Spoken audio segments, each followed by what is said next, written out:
Basic chemistry लेंगे। Basic chemistry board पे लिखा हुआ होगा, आप टेंशन नहीं ले, बाद में इसको नोट भी कर सकते हैं। तो बेसिक केमिस्ट्री यानी आप रसायन शास्त्र पढ़ रहे हैं तो रसायन शास्त्र एकदम से बेटा समझ में नहीं आता, इससे पहले कुछ मूलभूत चीजें होती है उनको अपने दिमाग में लेना चाहिए, ठीक है ना। आपको सामाजिक जीवन की बहुत सारी बातें एक और कह दिया जाए कि ऐसा हो तो क्या करना चाहिए, तो आपके पास कोई सलाह लेना नहीं आएगा। क्यों? क्योंकि अब सामाजिकता का आपको ज्ञान नहीं है। तो किसी विषय का ज्ञान करने से पहले उसका क्या पढ़ना पड़ता है बेटा? बेसिक। क्या पढ़ना पड़ता है? बेसिक। तो बेसिक के अंतर्गत अपन देखेंगे कि अपनी केमिस्ट्री कहाँ से शुरू होती है। तो दोस्तों अपनी केमिस्ट्री शुरू होती है परमाणु से। कहाँ से शुरू होती है? परमाणु से। परमाणु को बेटा बोलते हैं इंग्लिश में एटम। क्या बोलते हैं? एटम। अब सर ये परमाणु क्या है? परमाणु क्या है कि परमाणु किसी भी पदार्थ का इतना सूक्ष्म कण है, इतना सूक्ष्म कण है कि जिसे दो टुकड़ों में नहीं तोड़ सकते, यानी आप उसको कहते हैं नॉन डिवाइडेबल या अविभाज्य कह सकते हैं। मान लो एक चौक का टुकड़ा लेते हो, चौक के टुकड़े को इतना तोड़ते हैं, इतना तोड़ते हैं, इतना तोड़ते हैं, उसके बाद में लास्ट तक आपकी नग्न आंखों से आपको दिखे भी नहीं, वो जो कण होगा वो होगा क्या? परमाणु। तो क्या परमाणु को नंगी आंखों से देख सकते हैं? नहीं सर, परमाणु को सिर्फ सूक्ष्मदर्शी या माइक्रोस्कोप के द्वारा ही देख सकते हैं। और दूसरी बात, परमाणु सर जैसे सजीव की निजी अपने इकाई होती है कोशिका, आपने सब सुना होगा है, 9th में भी आया था। कोशिका मिलके क्या बनाती है सर? ऊतक। ऊतक मिलके क्या बनाती है? अंग। अंग मिलके क्या बनाते हैं? तंत्र। तंत्र मिलके क्या बनाते हैं? शरीर। बायोलॉजी में अपन पढ़ेंगे। तो बायोलॉजी अपन तो पढ़ रहे हैं सर केमिस्ट्री, तो केमिस्ट्री की सबसे छोटी इकाई क्या होगी बेटा? परमाणु। परमाणु से फिर क्या बनेगा? अणु। अणु मिलके क्या बनाएंगे? यौगिक। और फिर बहुत बड़े बड़े यौगिक, और इसी क्रम में आगे चलता रहेगा। तो सबसे छोटी इकाई है दोस्तों क्या? परमाणु। उस परमाणु को मैं जैसे बता रहा हूं, आपको सुनना है कि सर आज से ही ज्ञान हुआ है क्या परमाणु का? परमाणु का ज्ञान आज से नहीं है। परमाणु का ज्ञान आपके एक ऋषि का नाम सुना होगा, कणाद ऋषि, जो अपन ने आदर्श विद्या मंदिर वगैरह में पढ़ते हैं उनको तो मालूम है, कणाद का नाम भी सुनते रहते हैं, ठीक है। तो कणाद ऋषि ने एक दर्शन लिखा था सर। कौन सा दर्शन? उनका ग्रंथ कौन सा था? वैशेषिक दर्शन। वैशेषिक दर्शन। इस वैशेषिक दर्शन ने कणाद ने आज से हजारों वर्ष पहले परमाणु का उल्लेख कर दिया था कि कोई भी पदार्थ होता है वो परमाणु से मिलकर बना होता है। और बाद में इसके बारे में विभिन्न प्रकार की जो वैज्ञानिक खोज हुई वो तो 1808 के में जब जॉन डाल्टन आया तो उसने अपने अभिकृत दिए। जॉन डाल्टन ने अपने अभिकृत कब दिए? 1808 में, ठीक है। फिर परमाणु अंतर में, अणु में अंतर किसने बताया? तो वो 1811 में एमेडियो आवोगाद्रो ने अंतर बताया परमाणु अणु में। तो इस क्रम में साइंस आगे बढ़ी तो 18वीं शताब्दी से लगभग हम मान लेते हैं, तो जब 21वीं शताब्दी में पहुंच गए तो आज तो अपने पास विस्तृत रूप से हर चीज का अपने पास क्या है? अंश है। तो दोस्तों मैंने अभी तक क्या बताया आपको? सबसे सूक्ष्म इकाई। तो कोई आपको पूछ ले परमाणु क्या होता है, तो परमाणु पदार्थ का वह छोटे से छोटा कण होता है, यानी जिसे दो टुकड़ों में आप नहीं तोड़ सकते। यानी क्या होता है वो दोस्तों? अविभाज्य होता है। इसका अध्ययन सर क्या आज ही करवा रहे हो क्या? हजारों वर्ष पहले का हो गया था। और कणाद ऋषि ने कौन से दर्शन में अपने ग्रंथ में बताया था? वैशेषिक दर्शन में। उसके बाद में अपन अगर साइंस में थोड़ा आगे बढ़ते हैं तो 18वीं शताब्दी में 19वीं में जाते हैं तो वह 1808 में जॉन डाल्टन ने इसके अभिकृत बता दिए थे कि परमाणु क्या चीज होती है, वो क्या क्या है। मैं अगले अभी नेक्स्ट में मैं वो आपको वही बताऊंगा। उसके बाद में 1811 में एमेडियो आवोगाद्रो करके एक वैज्ञानिक था, उसने परमाणु और अणु में अंतर बताया था। परमाणु व अणु में अंतर क्या होता है वो स्पष्ट किया था। तो यहां तक की जो बातें हैं आप इसको एक बार नोट डाउन कर लो। नेक्स्ट हेडिंग रहेगी जो 19वीं शताब्दी में जॉन डाल्टन साहब ने जो अपनी अभिकृत दी है वो क्या बताया। तो जॉन डाल्टन सन क्या लिखे सर कोष्टक में? 1808 के प्रमुख अभिकृत। अभिकृत क्या नहीं, इन्होंने क्या क्या बातें बताई परमाणु के बारे में, ठीक है ना दोस्तों। तो उन बातों को एक एक को अपन देख लेंगे कि डाल्टन साहब ने क्या क्या बताया। सबसे पहले डाल्टन साहब ने क्या बताया, नंबर 1, ये अभिगृहित का मतलब डाल्टन ने कौन कौन सी परमाणु के बारे में बातें बताई। तो नंबर 1 पे अपन नोट करेंगे, साथ के साथ अभी आप लिख सकते हो। नंबर 1 पे है पदार्थ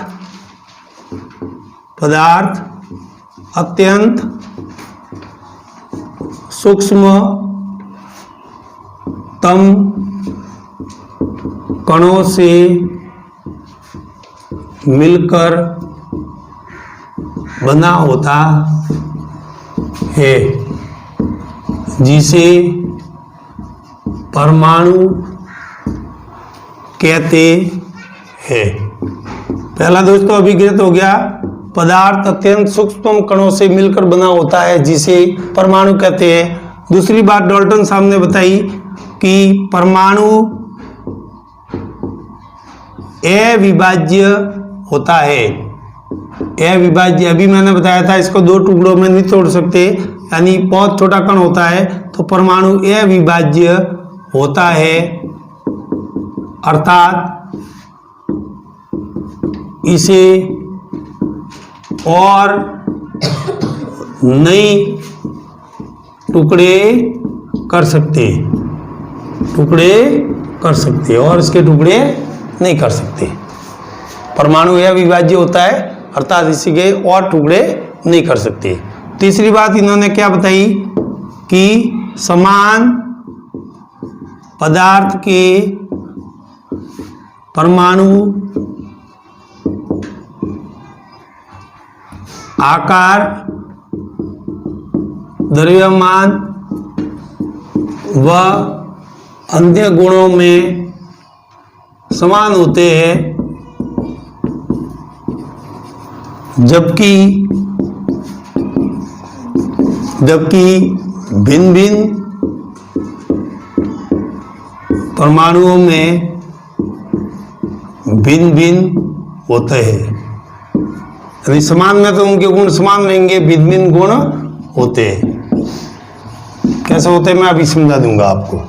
समान पदार्थ के जो परमाणु है वो आकार, द्रव्यमान व अन्य गुणों में क्या होते हैं दोस्तों, समान होते हैं, जबकि भिन्न भिन्न परमाणुओं के फिर जो अपन लेंगे अगर उनके गुण धर्म तो उनके क्या होते हैं, वो भिन्न भिन्न होते हैं। एक या एक से अधिक परमाणुओं के मिलने से अणु का निर्माण होता है। ये 4 अभिगृहित है दोस्तों, 4 नोट कर लो। परमाणु व अणु, डाल्टन साहब ने जैसे बताया कि परमाणुओं के मिलने से क्या बनता है, अणु। तो अब आप सर इसमें अंतर बता दो कि परमाणु व अणु होता क्या है। ठीक है, तो सन 1811 में 8 में तो डाल्टन ने अभिगृहित किए थे। 1811 में एक वैज्ञानिक था एमेडियो एवोगाद्रो भी बोलते हैं इसको, ने परमाणु व अणु में अंतर स्पष्ट किया।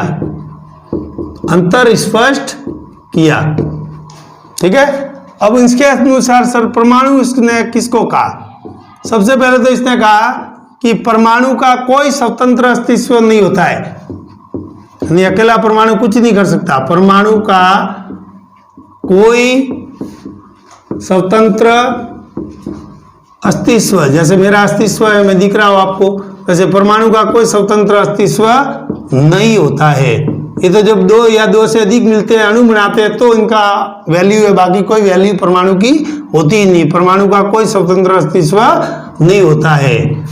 यह रासायनिक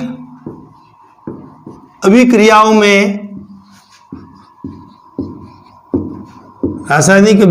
में स्वतंत्र रूप से भाग लेता है। भाग अभिक्रिया तो करनी पड़ेगी इसको, अभिक्रिया नहीं करेगा तो अणु कैसे बनाएगा। तो परमाणु की क्या परिभाषा दी, परमाणु का कोई स्वतंत्र अस्तित्व होता नहीं और रासायनिक अभिक्रिया में ये स्वतंत्र रूप से भाग लेता है और यह पदार्थ का, पुनः लिख लो बोले, यह पदार्थ का सूक्ष्मतम व अविभाज्य कण होता है। फिर सर अणु के बारे में क्या बताया? अणु की परिभाषा, इसको क्या बोलते हैं बेटा? अभी बताया था थोड़ी देर पहले, एटम। और अणु को क्या बोलेंगे? मॉलिक्यूल। आप इंग्लिश भी सीखो साथ में, मॉलिक्यूल बोलते हैं। अणु क्या होता है? अणु का स्वतंत्र अस्तित्व होता है। अणु का स्वतंत्र अस्तित्व, जैसे जल का सूत्र लिख लिया H2O, तो ये तो अणु है ना, तो उसका तो अस्तित्व होगा। तो अणु का स्वतंत्र अस्तित्व होता है, अस्तित्व होता है। अणु का स्वतंत्र अस्तित्व होता है। निर्माण कैसे होता है सर? दो या दो से अधिक परमाणुओं के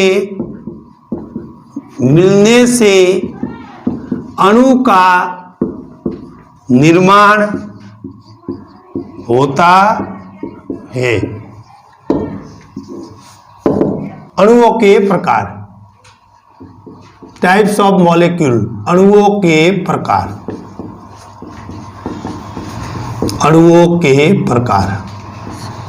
नंबर 1, समपरमाणविक अणु, समपरमाणविक अणु। और दूसरा बेटा लेंगे विषम परमाणविक अणु, विषम परमाणविक अणु। ठीक है, इसको कहते हैं होमो एटॉमिक, HOMO, ATOMIC। कोई इंग्लिश का मास्टर हो तो नोट कर सकता है, साइंस इंग्लिश में चलेगी आगे। होमो एटॉमिक मॉलिक्यूल। और इसको कहते हैं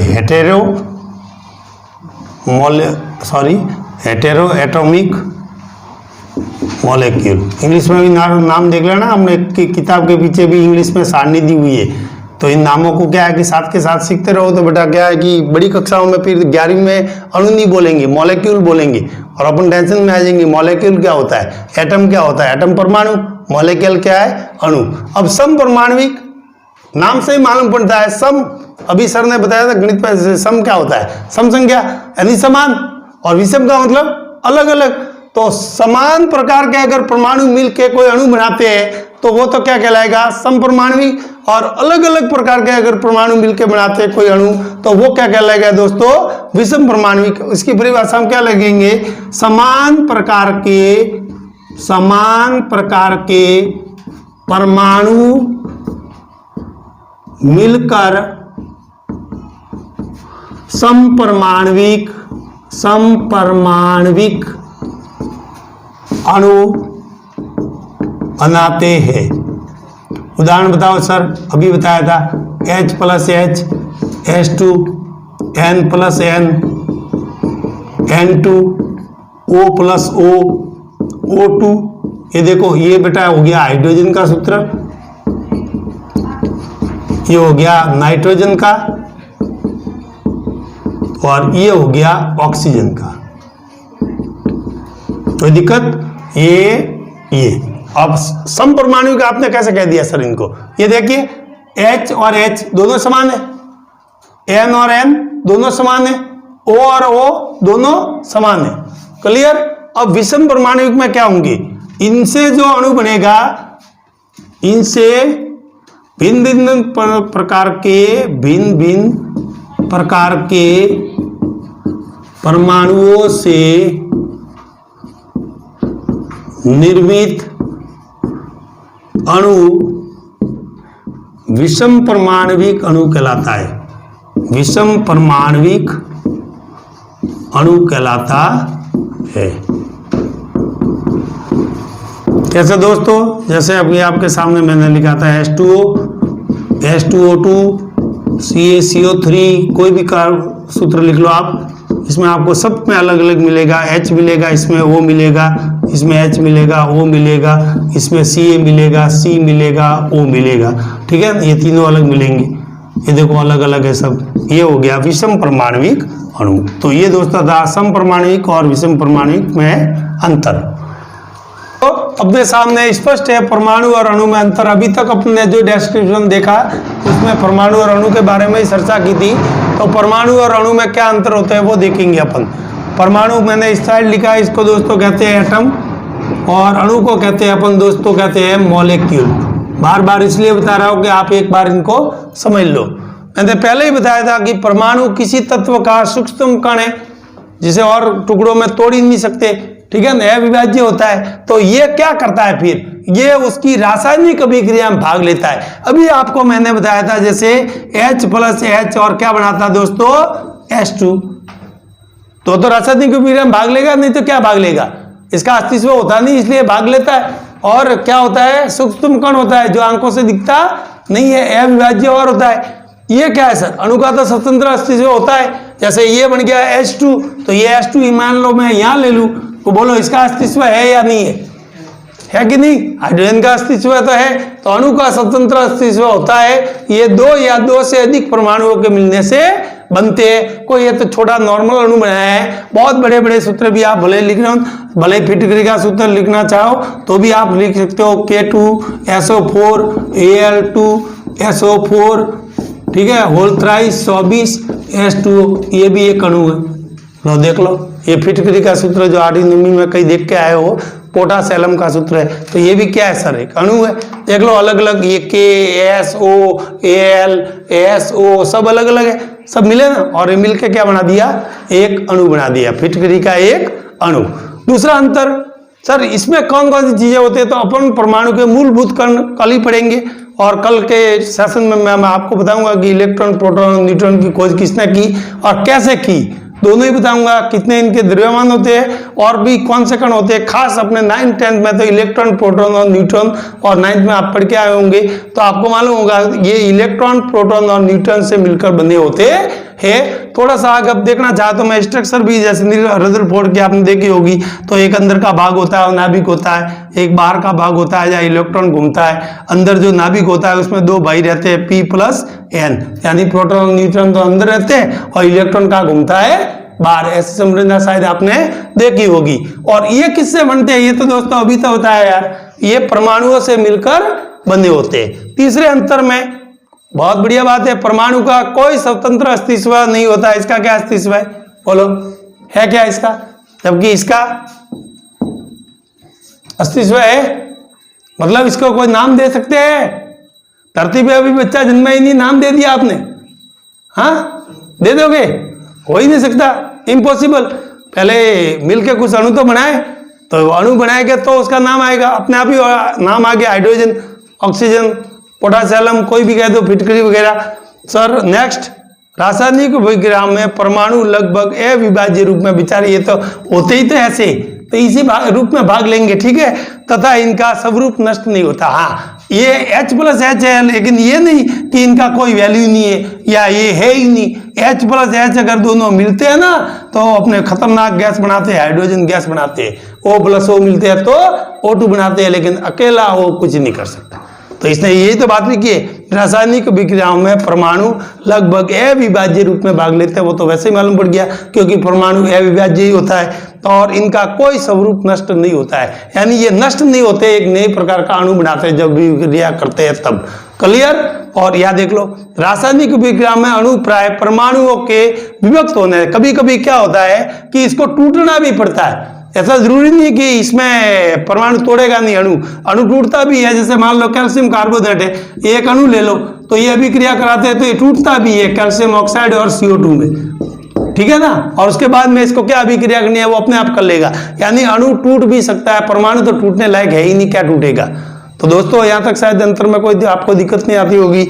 नेक्स्ट इसने कहा कि फिर ये वापिस संयोग करके फिर इनको किसके साथ किसका क्या संयोग करना है, फिर किसके साथ इसको जुड़ना है। पहले इसमें पानी डाल दो, फिर पानी डालेंगे मान लो इसके साथ, तो फिर बुझा हुआ सोना है, कैल्शियम हाइड्रोक्साइड वगैरह जो भी है वो बन जाएगा। यानी आप किसी के साथ भी संयोग करा दो और एक नए अणु का क्या हो जाएगा, निर्माण। तो ये दोस्तों था परमाणु और अणु के 4 अंतर। क्लियर मैंने समझा दिए। एक बार वीडियोज को वॉच करना, बढ़िया ढंग से लिखना, और नहीं समझ में आए तो आप कल के सेशन में मुझे आराम से बेझिझक पूछ सकते हो। थैंक्स।